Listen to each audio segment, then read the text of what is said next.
designating a new educational system to Fas city in Morocco. Today we are just tackling a very important issue. It's the international benchmarking. How can education in Fas reach international benchmarking standards? Before discussing that and trying to designate the layout for benchmarking for Fas education, I'll just adopt one of the experiences applied in the United States and talk about it, and then how can we make use of this experience and apply it in reaching the best benchmarking standards in education in Fas. International benchmarking. Benchmarking to international and 21st century skills. Why this matters? If the United States want to compete in the worldwide market again, it would have to adopt internationally benchmarked standards for educating its students and its workers. Because only countries with highly skilled workforce could successfully compete in that market.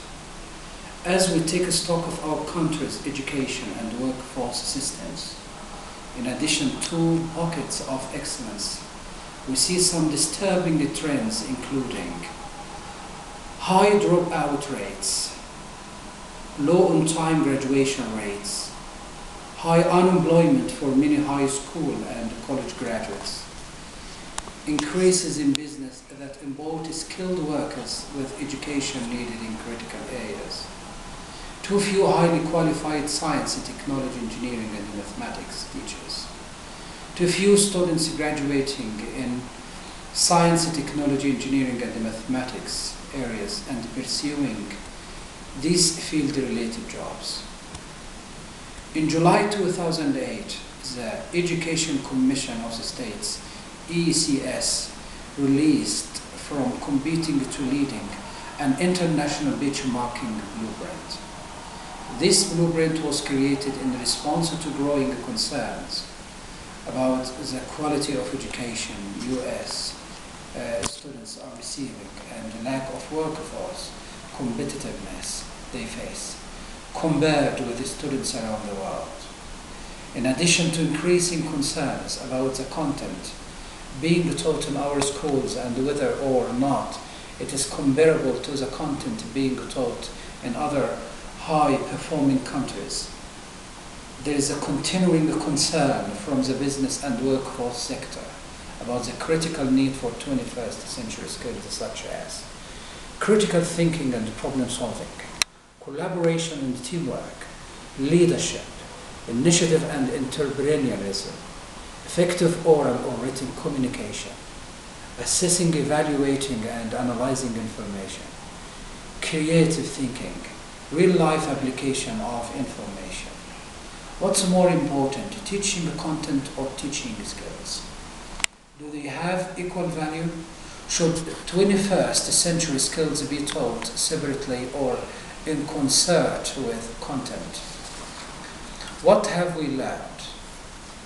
In an economy driven by innovation and knowledge, in marketplaces engaged in intense competition and constant renewal, in a world of tremendous opportunities and risks, in a society facing complex business, political, scientific, technological, health and environmental challenges, and in diverse workplaces and communities that hinge on collaborative relationships and social networking, the ingenuity, agility, and skills of the American people are crucial to US competitiveness.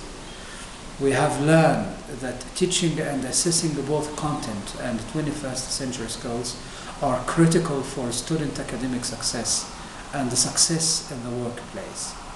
The United States ranks below many other countries in providing a world-class education in mathematics and science.